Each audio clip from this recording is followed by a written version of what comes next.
Hi guys, welcome back to my channel. So today I'm doing something a little bit casual, and I'm not really used to filming on my phone. I'm not used to actually being able to see myself, so this is really distracting. Sometimes it's kind of nice not to have a monitor to look at myself because then I'm not like staring at myself like that. So if I look a little bit different today, that's because I'm not wearing any makeup yet. I wanted this video to be sort of a get ready with me casual chat while I get ready for, I guess, the regular video that I plan to film today. I know there's some other booktubers and author tubers that do these more casual chats, but they usually have like a tea time or a coffee chat or something that's actually sort of book related. But for me, I kind of just wanted to be able to, one, do my makeup and have that ready to go, and also just chat without really having to focus on like chatting to a person. I know I'm not talking to a person really, I'm talking to myself, but you know what I mean. So this is going to be a little bit casual, but yeah, so I'm just going to get started, I suppose. Don't judge me on my makeup skills because I'm a casual makeup wearer. I pretty much only wear makeup these days when I'm going out to some place that I expect to need to look nice, which isn't very many places these days, and when I'm filming. Wow, I look like a boy. When I'm wearing like this, I look like a little boy. Today I did actually want to sort of give myself a chance to chat about some stuff that's been on my mind, and for all I know, maybe I won't end up actually posting this, but if I do, then awesome. You guys can chat with me in the comments and let me know how you feel about this subject. This is something that's kind of been plaguing me for a little while, and it's the sort of workaholic mindset that a lot of people have and that I know plagues a lot of writers in general, especially writers who are writing as like a side job. And I'm sure it happens to like full-time writers as well, but I think it's much more prevalent among people who are balancing a full-time job or full-time school or full-time house, whatever, just balancing a lot of stuff. And we feel like we have to constantly do more, work harder, add more to the table, or put more on our plate. And this is something that's been bothering me for a while, just this overwhelming feeling that I constantly have to do more and be more, especially as someone who's self-published and working on all the marketing stuff pretty much on my own. My makeup box is on the floor, so if you see me disappearing, it's because I'm either grabbing makeup or putting it away. Again, don't mind my makeup technique. I'm not a makeup artist. I'm not here to teach you how to do makeup. I don't really believe in New Year's resolutions. I mean, people can do them, and that's fine. I don't judge anyone who does them, but the general consensus from what I've read is that they don't really work the way that people want them to. And I understand why people do New Year's resolutions, because new year, new me. It's a great way to have like a very solid starting point for whatever goals you want to accomplish, whether that's, you know, get in shape, treat yourself better, or maybe you want to publish a book or something, you know, or any sort of like writing, artsy, personal endeavor, whatever. So I understand why people do New Year's resolutions, but they generally don't work the way that people intend them to, because people tend to fall off the wagon. And also I believe that you should strive for self-improvement any time of the year, or all throughout the year. I'm looking at a mirror in case you guys are wondering why I keep looking over here. One of my ongoing goals has been to basically treat myself better. Call that self-love, self-care, however you want to call it. I generally do call it self-care because it makes sense. And so I've been telling myself probably for a few months now that I'm going to make self-care and sort of de-stressing more of a priority. And I have been failing quite miserably at that.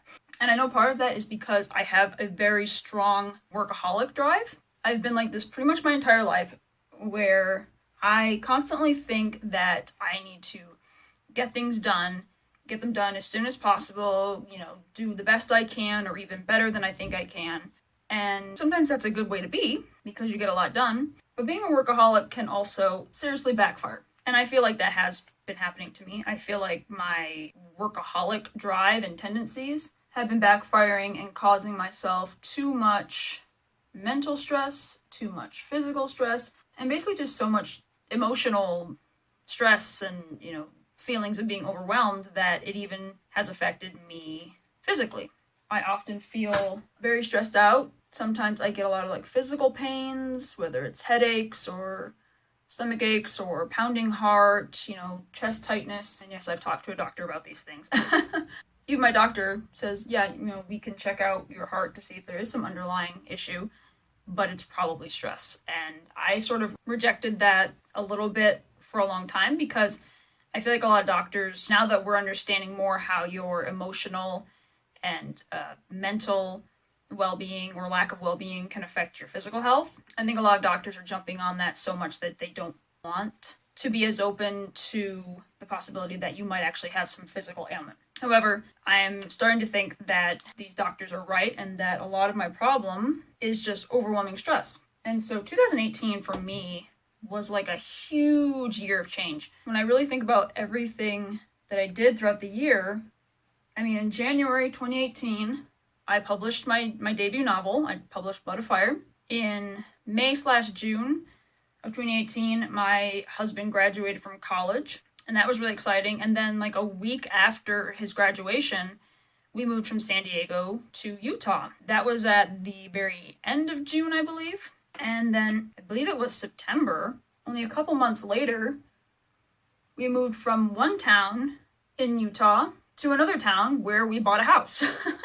Had to move again everything that we owned into a house and do everything that goes along with moving and buying a house and furnishing the house and everything. And if you have ever been through that, you know that it is freaking crazy stressful. November 30th, we got married.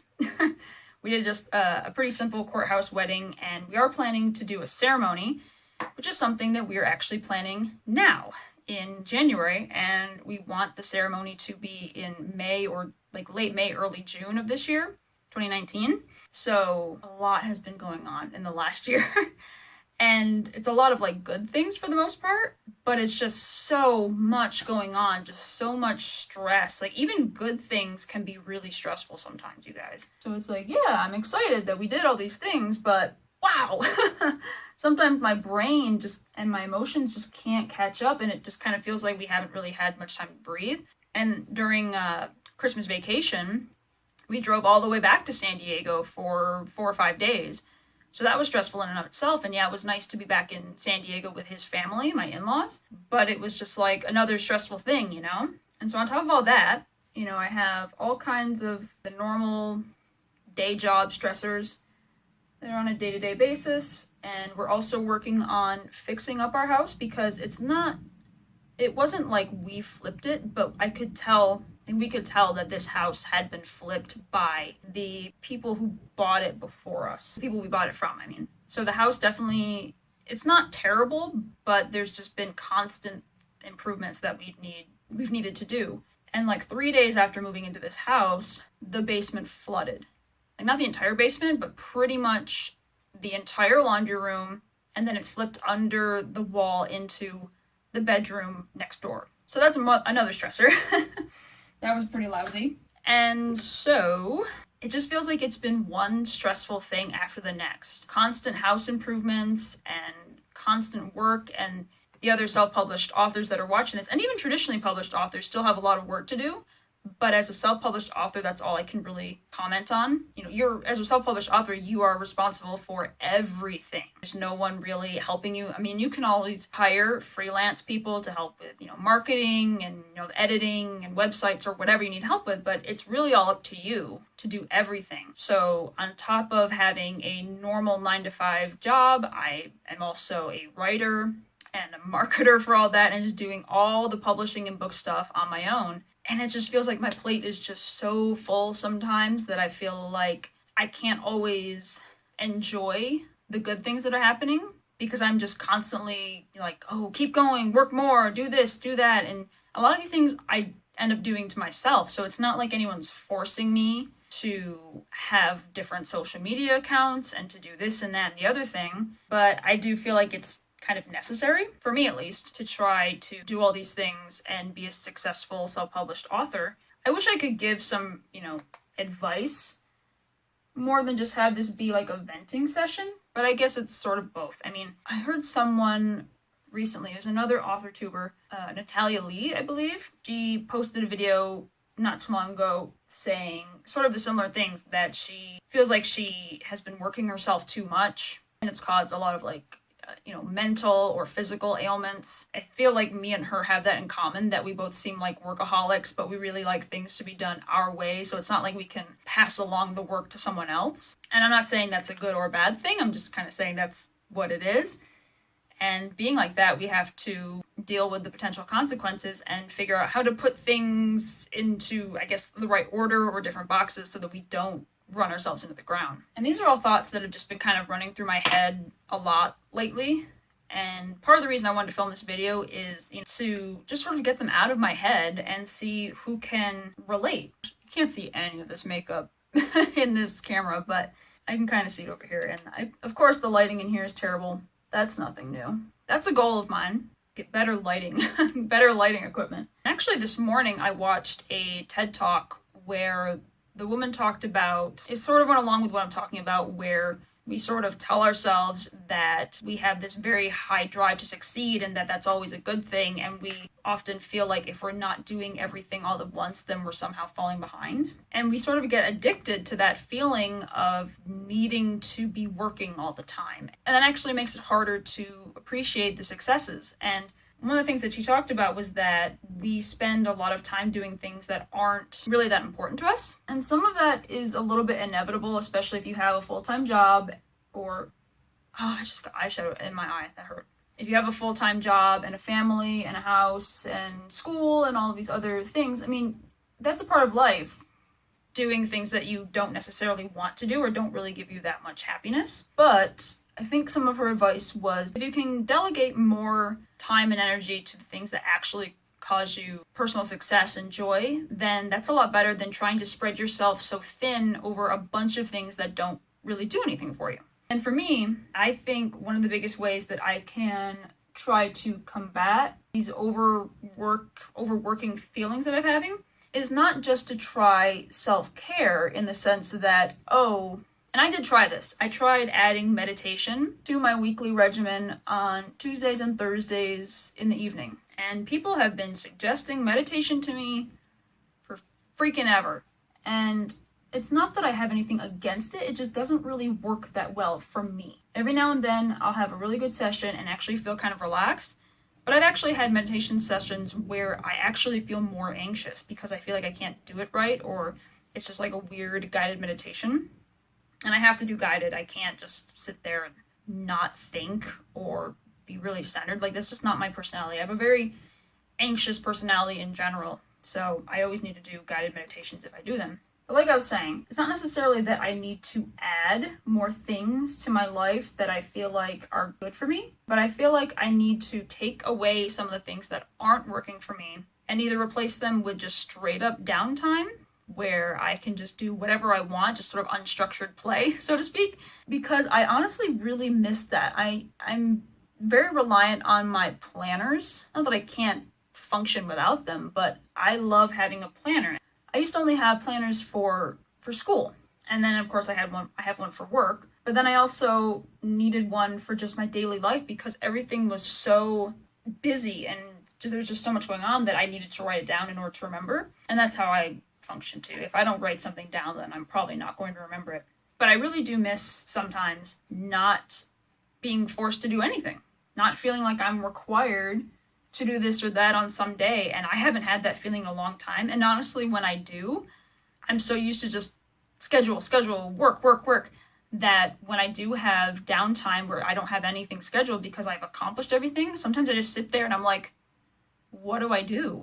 Like, I don't really remember how to just have downtime. It's really strange. I've gotten so caught up in the workaholic lifestyle and trying to do everything that I don't really know what to do when I'm not forcing myself to do things. So obviously there are things that you have to do. There are things that you are obligated to do for one reason or another, usually for survival or whatever. That's kind of a weird way to phrase that. Such as going to work. You have to go to the job that makes you money. and you have to pay your bills and take care of your kids or your dog or your whatever, and be a good partner to your spouse or boyfriend or whatever you have. There's so many things that we kind of force ourselves to do that we didn't really need to. I mean, maybe don't even want to do. And the easiest example I can think of is something that I'm probably going to phase out is my blog. I'm sorry if this mirror reflection is really distracting, but I'm nearsighted. I can't put on eyeliner a million miles away. Sorry. So my blog was started as part of my website. And I highly recommend, especially as writers, that you have a website because it's sort of like your home base for all of your other stuff, all of your social medias, all of, where people can link out to buy your books or merch or whatever it is. So I got the website and then had a blog option. So I was like, hell yeah, why not? Because I work in online marketing, basically. That's just the easy way to describe what I do. And it's really important to have very small but consistent changes to your website. You don't want to do like big overhauls all the time or constantly add pages when you don't need to. But one of the ways that you can add new content is by having a blog. And hopefully your blog will drive traffic to your website and people will find your books there or your other social media and branch out from there. And I started the blog thinking, oh yeah, I can do weekly blogs and have that be a way to attract more people to the site. And then I realized very quickly that I don't really like writing blogs. And the thing with that is because I write fiction, but I do that very consistently. And especially someone who works on a computer for their day job and for their writing, anything that requires me to spend more time in front of a computer is just like a form of torture at that point. Not the way I want to be spending my extra time. And also, I started a YouTube channel because I thought that would be a very beneficial thing to do. And I do enjoy it. I've been enjoying it so far. I'm definitely still new at it, but so far I've been enjoying it. And the thing I like about it is that it's not writing. I'm filming, and through filming, I'm trying to get better at public speaking or just sort of talking in an eloquent, sensical way because I'm not a super chatty person in general. And so I'm trying to improve that skill. Speaking, whether it's, actual public speaking to people or on a computer to a camera, is a new skill for me that I definitely feel like is useful.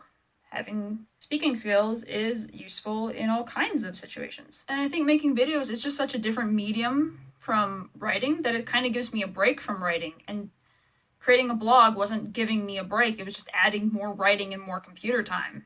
Obviously, I edit my videos on a computer, but you know what I mean. Filming is not the same as more writing.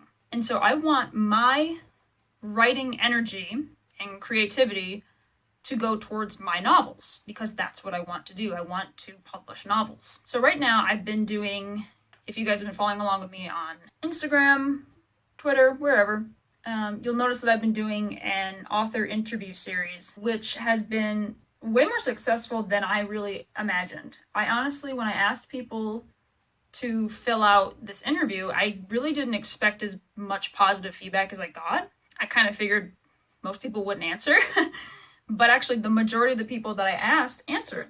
And I've been having a really fun time reading everyone's responses to my questions because it really helps me learn what other writers do that might be the same or different. And it's just kind of nice to see that other writers maybe are doing things the same or differently or have similar feelings that you do. But anyway, once the writer interview series is over, once I've published everyone's interviews, I haven't quite decided what I'm going to do. I don't think I should stop blogging altogether because I do feel like that's an effective way to add new content to my website. But I'll probably only do blogs maybe twice a month or maybe even once a month. It really depends on how I'm feeling about it and how it goes. Let's see if I can talk while I put on mascara. This is scary. One of the things that...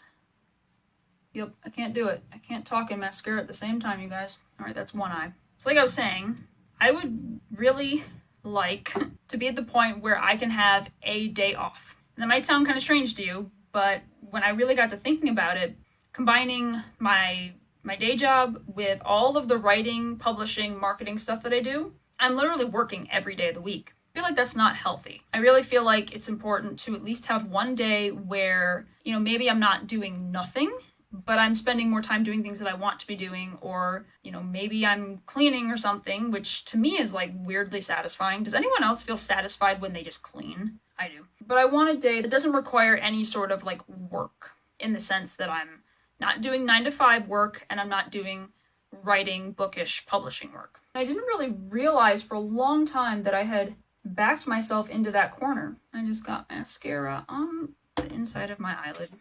Not the inside of my eyelid. Oh god, that would suck. Corner of my eye. And now I know that, you know, not blogging as often isn't really going to solve all of my problems, because a lot of the stress that I'm having, you know, it is a culmination of everything that's going on in my life, obviously. But a lot of it isn't really stuff that I can change, that I necessarily have power over. Obviously, I have to deal with my 9 to 5 job and any stressors that come with that. And if I want to be a successful writer, I'm going to have to deal with all the problems that come with that.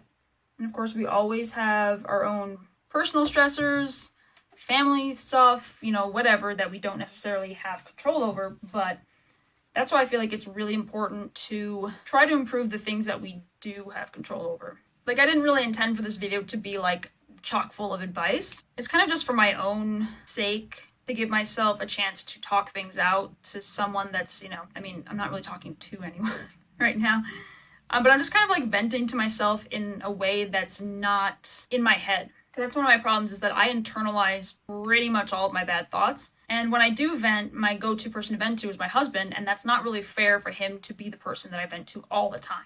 And just like journaling, sometimes just chatting to the camera like this, I've only done this once before, but it felt kind of good then too. I think I'm just about done. You guys can't see any of this, can you? I'm probably gonna put on some sort of lipstick. I'm not really a lip gloss kind of person. I'm not really a lip color anything kind of person, but I think it looks better in my videos. So if you can take away anything from this video, I think it is to really, if you're feeling overwhelmed and stressed by work type things, whether that's, you know, work stress, bookish writing stress, or just real world stress, really try to pinpoint where that stress is coming from and what you can actively do to change it, if you can try to change something about it. I think it is important as writers and creators to not get ourselves so burnt out. And that's really hard to do when you're pretty much in charge of all of your content, your creations, whatever that is, whether it's, you know, painting, photography, music, books, YouTube videos, whatever it is that you consistently create, and you're the only person that really does it, or at least you're the, you know, the boss or the mastermind behind it, so to speak. Because I consider myself my own boss when it comes to writing. There's no one else that tells me to do it. There's no one else really that's going to be like, oh, you need to meet this deadline, you need to do this, do that. But it is nice that I have a lot of people waiting eagerly for the second book. So that really does help to push me along and, you know, encourage me to keep going despite how stressful it can be. I do feel like I should come up with a list of 2019 goals, not resolutions necessarily, but just things that I want to try to improve. One of them is self-care, and I've been saying this to myself for months, that I need to get better at self-care, and it just hasn't really been working. Somehow I just keep adding more to my plate when I should really be taking it off. So that's one of the things that I'm trying to do, especially by toning down my blog or slowly phasing it out until I only do it like every now and then. And it's really hard to resist the temptation to add more stuff, especially when there's so many things that a self-published or traditionally published writer should be doing. Mandy Lynn recently did a live stream where she talked about social media and also about newsletters. And for a long time, I really balked at the idea of doing a newsletter because I didn't really have anything interesting to put in it. But then the more she talked about it and described the ways that it could be really useful for a writer, I was like, you know what, maybe I should do a newsletter. And I was like, stop, what are you doing? Stop trying to add things. God. You're driving yourself up the wall. When it comes to self-care, I am so bad at it. I really am my own worst enemy because I just do all these things to myself that I feel like I mean well, but they don't really bring me joy or bring me less stress. They just keep adding to it. So I'm really hoping in 2019 to try to, you know, tone it down on all this workaholic stuff and to stop adding things to my plate, or just to give myself a break. And I really would love to try to get one day a week where I'm not doing work-related things. No day job stuff, no writing stuff. Right now, you know, I work all week. I write first thing in the morning, and I often film on Tuesdays. I edit that video on Saturday. I work on my blog on Sunday. I post a new video on Wednesday, but it would be easier to focus on writing if I wasn't so focused on doing all these other things. And that was in, I believe her name is Mackenzie Lee, I think. She's a traditionally published author, and she recently did a Q&A on Instagram through Instagram stories, and she had a lot of really good stuff to say regardless of whether you're self-published or traditionally published. I forget exactly how she said it, but it's basically that anything that you do that's not writing is either taking away like money or time that you should be spending on writing. So I'm using my phone to record, so I can't look up the exact quote because she said it very well, but it is true that writers should be writing the majority of the time, and then everything else should be secondary, whether that's social media or marketing, doing videos, creating newsletters or blogs, whatever that other stuff is that helps you market yourself. Yes, it's important, but it shouldn't take up the majority of your time. I could easily calculate the amount of time I actually spend per week writing, and I would argue that it's maybe like 4 hours per week, and that's not enough to me. If I spent more time writing, then my books would probably be coming out a lot faster. Having books come out fast doesn't necessarily mean that they're good, but I feel like that's what I should be doing. Kind of what that TED Talk person said. I really wish I could remember her name. If I think about it and remind myself, then I'll try to find that video and post it in the description below. But she really did say that, you should be putting more time and effort into the things that are more meaningful to you, and less time and effort and stress doing things that aren't causing you joy and being useful in your life overall. But anyway, this video is getting kind of long, so I'm going to wrap it up, and I hope that you guys can relate to it. Hi, buddy. He's my stress reliever. I do feel kind of better after sitting down and just sort of venting, and I was productive and I got my makeup ready so that I can film another video and see how scratchy and tired I can make my voice. But anyway, so if you can take away anything from this, it is try to not be so hard on yourself. Don't spread yourself super thin when it comes to writing and marketing or whatever it is that your creative thing is, and try to focus more on things that actually lower your stress or bring you joy, and so on. If you guys would like to keep up with me on my writing endeavors, and I am also on Facebook, Twitter, and Instagram, and all of that stuff will be linked below in the description. So thank you very much for watching, and I'll see you later.